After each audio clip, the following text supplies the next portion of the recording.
Tobermory, Saki. Era una tarde lluviosa y fría de finales de agosto, esa imprecisa temporada en que las perdices están aún en veda o en el frigorífico y no hay nada que cazar, a menos que a uno lo limite por el norte el canal de Bristol, caso en el que es permitido galopar en pos de gordos ciervos rojos. El convite de Lady Blenley no estaba limitado al norte por el canal de Bristol, de modo que todos sus huéspedes se habían agrupado en torno a la mesa de té. Y, pese a lo anodino de la época y lo trivial de la ocasión, en los invitados no había indicios de esa hastiada inquietud que significa temor a la pianola y un soterrado anhelo de jugar bridge. La boquiabierta admiración de todo el grupo estaba puesta en la hogareña inanidad del señor Cornelius Appin. De todos sus huéspedes, él le había llegado a Lady Blenley con la reputación más vaga. Alguien había dicho que era inteligente y había recibido la correspondiente invitación bajo la moderada expectativa, por parte de la anfitriona, de que aportara al entretenimiento general una porción, al menos, de esta inteligencia. Hasta la hora del té de aquel día, ella no había podido descubrir en qué dirección apuntaba, si acaso, la tal inteligencia. No era ingenioso ni campeón de croquet, ni una fuerza hipnótica ni organizador de teatro de aficionados. Su porte tampoco sugería la clase de hombre a quien las mujeres están dispuestas a perdonar un alto grado de retraso mental. Lo habían rebajado a un mero señor Appin, pareciendo el Cornelius una pura fantochada del bautismo. Y ahora salía con que acababa de efectuar para el mundo un descubrimiento a cuyo lado la invención de la pólvora, la imprenta y la máquina de vapor eran simples bagatelas. En las últimas décadas, la ciencia había dado asombrosas zancadas en muchas direcciones, pero esto parecía pertenecer al campo de lo milagroso más bien que al de los logros científicos. ¿Y en serio nos pide que creamos, decía Sir Wilfrid, que ha descubierto la forma de enseñar a los animales el arte del habla, y que el viejo y querido Tobermory resultó ser su primer discípulo exitoso? Es un problema en el que he trabajado durante los últimos 17 años, dijo el señor Appin, pero solo hace 8 o 9 meses comencé a vislumbrar el éxito. Claro que he experimentado con miles de animales, pero últimamente solo ensayé con gatos, esas criaturas prodigiosas que se han adaptado tan maravillosamente a nuestra civilización sin renunciar a ninguno de sus afinadísimos instintos salvajes. De vez en cuando uno se encuentra un gato con un intelecto que se destaca muy por encima del promedio, lo mismo que sucede con la gente. Y cuando trabé conocimiento con Tobermory la semana pasada, supe al instante que estaba frente a un supergato de extraordinaria inteligencia. Yo ya había avanzado un buen trecho en mis más recientes experimentos. Con Tobermory, como ustedes lo llaman, alcancé la meta. El señor Appin remató esta asombrosa afirmación en un tono al que trató de despojar de inflexiones de triunfo.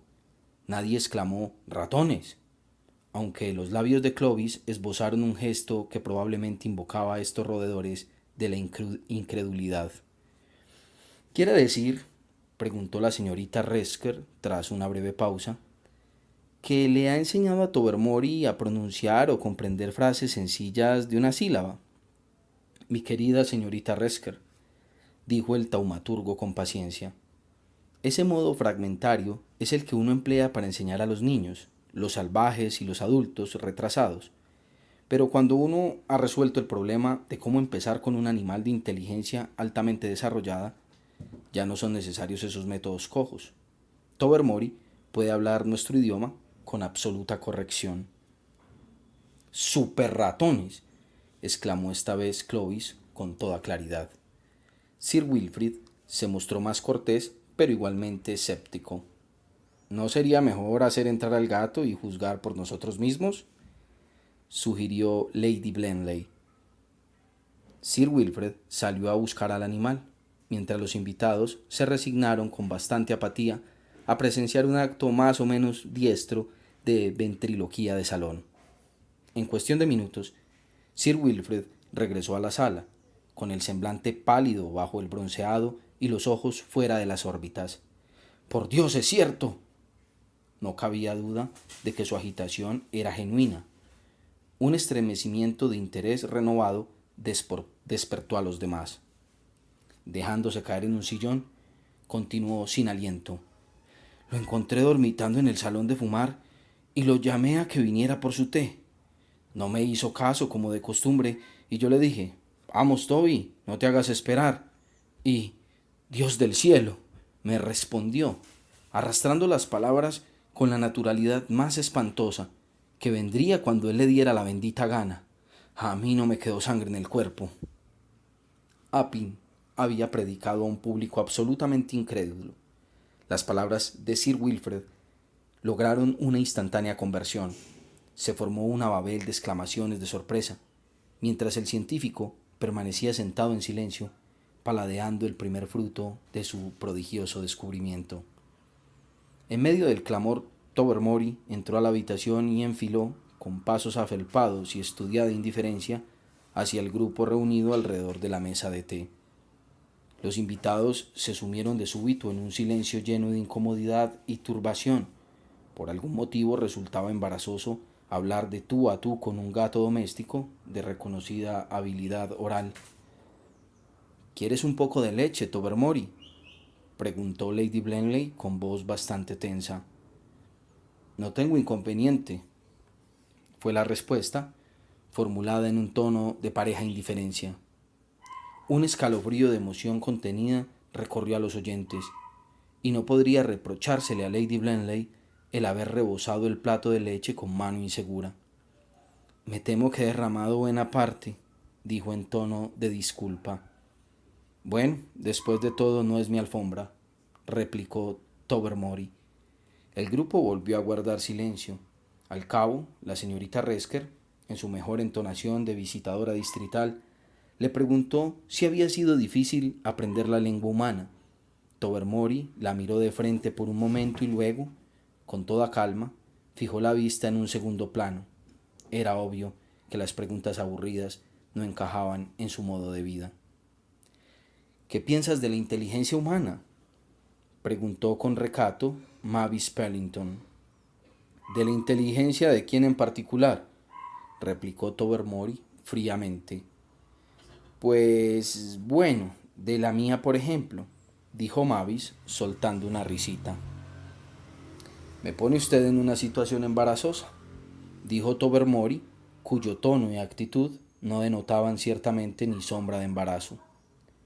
Cuando se propuso su invitación para la temporada, Sir Wilfrid afirmó que usted era una de las mujeres más tontas que conocía, y que había mucha diferencia entre la hospitalidad y el cuidado de imbéciles. Lady Blenley replicó que su flaco intelecto era precisamente la cualidad que la había hecho merecedora de la invitación, puesto que usted era la única persona lo suficientemente estúpida como para comprarles el automóvil. Usted ya sabe, el que llaman la envidia de Sísifo, porque anda divinamente cuesta arriba, con tal que alguien lo empuje. Las protestas de Lady Blenley habrían surtido más efecto si esa misma mañana no le hubiera sugerido a Mavis, como quien no quiere la cosa, que el coche en cuestión le vendría de maravilla para su casa en Devonshire. El mayor Barfield se precipitó a meter baza con el fin de desviar la conversación. ¿Qué hay de tus andanzas con la gatica Carey de las caballerizas, Todos advirtieron al momento el resbalón.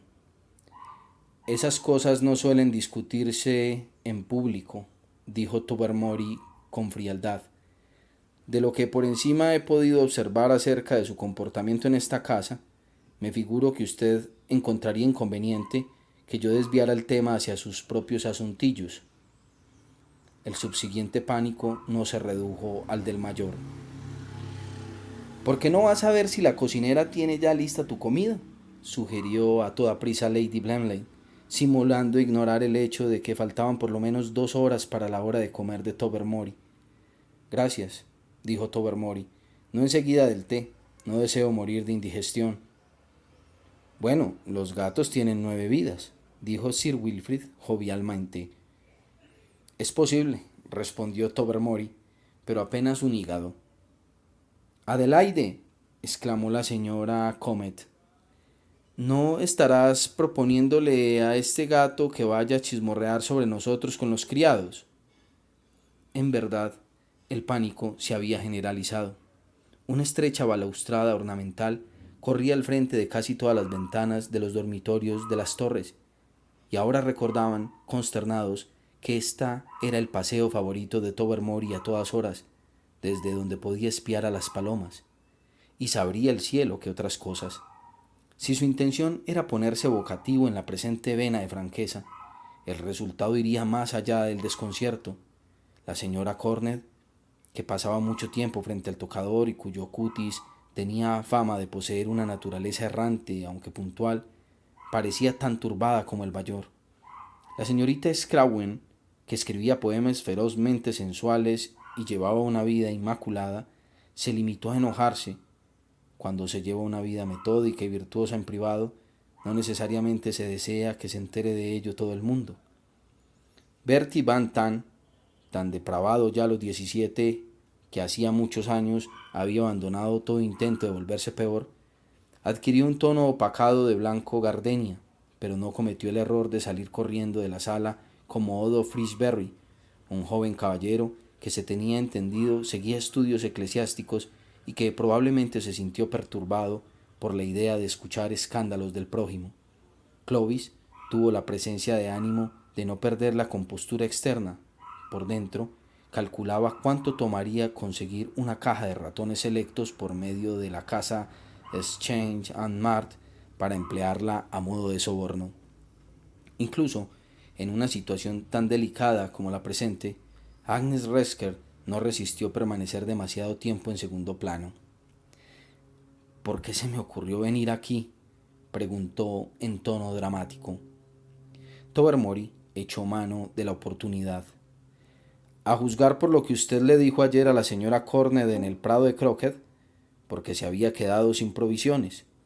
Describió a los Blenleys como la gente más obtusa para pasar con ellos una temporada, pero dijo que eran lo bastante avispados para tener una excelente cocinera. De otro modo, les quedaría difícil hacer que nadie volviera a visitarlos. Ni una palabra de eso es verdad. Pongo de testigo a la señora Cornet, exclamó Agnes descompuesta. La señora Cornet después le repitió su comentario a Bertie Van Tagh, prosiguió Tobermory, y dijo: esa mujer vive en una perpetua marcha de hambre, iría a cualquier parte con tal de ganarse 4 comidas diarias. Y Bertie Van Tagh dijo: y en este punto, por fortuna, la crónica se vio interrumpida. Tobermory había avistado al corpulento gato amarillo de la rectoría, que se abría camino a través de los arbustos hacia el ala de las caballerizas, y como un rayo se esfumó por el ventanal. Tras la desaparición de su excesivamente aventajado alumno, Cornelio Sapin se vio envuelto en un huracán de amargos reproches, ansiosas preguntas y temerosas súplicas. La responsabilidad de la situación recaía en él y tenía que impedir que las cosas empeoraran. La primera pregunta que hubo de responder era si Tobermory podía impartir su peligroso don a otros gatos. Contestó que era posible que hubiera iniciado en el nuevo talento a su amiga íntima, la gatica de las caballerizas, pero que no era probable que hubiera llevado a un campo más amplio esta instrucción. Entonces, dijo la señora Cornet, por más que Tobermory sea un gato muy valioso y una gran mascota, creo que estarás de acuerdo, Adelaide, en que tanto a él como a la gata de las caballerizas hay que hacerlos desaparecer sin demora. No creerás que he disfrutado el último cuarto de hora, ¿verdad?, dijo Lady Blemley en tono rencoroso. Mi marido y yo le tenemos mucho cariño a Tobermory, o por lo menos se lo teníamos hasta que le inculcaron ese horrible talento. Pero ahora, por supuesto, no hay más remedio que hacer que lo eliminen tan pronto como sea posible. Podemos poner un poco de estricnina en las migas que recibe a la hora de la comida, dijo Sir Wilfrid, y yo me encargo de ahogar a la gata de las caballerizas. Al cochero va a dolerle mucho perder a su mascota, pero voy a decirle que a los 2 gatos se les ha pegado una especie de sarna muy contagiosa y que tememos que se extienda a las perreras. Pero mi gran descubrimiento, protestó el señor Appin, después de tantos años de investigación y experimentos. Puede ir a experimentar con las vacas de la granja, que reciben un control adecuado, dijo la señora Cornet, o con los elefantes del jardín zoológico. Dicen que son muy inteligentes y tienen la ventaja de que no andan merodeando por nuestras alcobas y bajo las sillas ni nada por el estilo. Un arcángel que proclamara en éxtasis el advenimiento del milenio, solo para encontrarse con que éste iba a coincidir imperdonablemente con las regatas de Henley y que por tanto habría que postergarlo a plazo indefinido, a duras penas se habría sentido más abatido que Cornelius Appin frente a la acogida dispensada a su maravilloso logro. La opinión pública, sin embargo, estaba en su contra. De hecho, si se le hubiera consultado al respecto, es probable que una abultada mayoría hubiera votado a favor de incluirlo en la dieta de estricnina. Los inadecuados horarios del ferrocarril y el nervioso deseo de verlo todo consumado impidieron la inmediata dispersión de los invitados. Pero la cena de esa noche no fue ningún éxito social. Sir Wilfrid había pasado un rato harto difícil con la gata de las caballerizas y después con el cochero. Annex Resker limitó ostentosamente su alimentación a un pedacito de tostada sin mantequilla, al que mordía como si se tratara de un enemigo personal, mientras que Mavis Pellington guardó un silencio vengativo durante toda la comida. Lady Blemley mantuvo el flujo de lo que ella creía era una conversación, pero no quitaba los ojos de la puerta de entrada. En el aparador había listo un plato lleno de sobras de pescado envenenadas con esmero, pero pasaron los dulces y los postres sin que Tobermory se apareciera por el comedor o la cocina. La cena sepulcral resultó animada en comparación con la subsiguiente vigilia en el salón de fumar. El acto de comer y de beber por lo menos había servido de distracción y de pantalla contra el malestar general. El bridge estaba fuera de lugar, dado el reinante estado de irritación y nerviosismo, y luego de que Odo Fishberry tocó una lúgubre versión de Melisande en el bosque ante un gélido auditorio, la música quedó tácitamente descartada. A las 11 los criados se fueron a la cama, tras anunciar que como de costumbre habían dejado abierta la ventanita de la despensa para uso privado de Tobermory. Los huéspedes se leyeron de cabo a rabo la pila de revistas del momento y paulatinamente fueron echando mano de la Badminton Library y de los tomos encuadernados de Punch. Lady Blemley hacía visitas periódicas a la despensa y cada vez volvía con una expresión de abatimiento que hacía innecesarias las preguntas. A las 2, Clovis rompió el silencio. No volverá esta noche. A lo mejor está en las oficinas del periódico local, dictando la primera entrega de sus memorias. Será el acontecimiento del año. Tras haber hecho este aporte a la alegría general, Clovis se fue a dormir. Con largos intervalos, los demás miembros de la reunión fueron siguiendo su ejemplo. Los criados, que repartieron el té de la mañana, dieron una noticia uniforme como respuesta a una pregunta uniforme. Tobermory no había regresado. El desayuno fue, si cabe, un espectáculo más desagradable que la cena, pero antes de terminar, la situación se alivió un poco. Trajeron el cadáver de Tobermory, que un jardinero había encontrado bajo unos arbustos. Por las mordeduras que tenía en el cuello y los pelos amarillos enredados en las uñas, era evidente que había entrado en desigual combate con el gran gato de la rectoría. Hacia el mediodía, la mayor parte de los invitados se había marchado de las torres y después del almuerzo, ya Lady Blemley había recobrado el suficiente ánimo para escribir una carta extremadamente destemplada a la rectoría por la muerte de su apreciada mascota. Tobermory había sido el único discípulo exitoso de Appin y estaba destinado a no tener sucesor. A las pocas semanas, en el jardín zoológico de Dresde, un elefante que hasta entonces no había dado muestras de irritabilidad se soltó y mató a un inglés que al parecer había estado molestándolo. El apellido de la víctima apareció en los periódicos con las diversas ortografías de Oppin y Eppelin, pero su nombre de pila fue reproducido fielmente como Cornelius. Si le estaba enseñando los verbos irregulares alemanes al pobre animal, dijo Clovis, tuvo su merecido.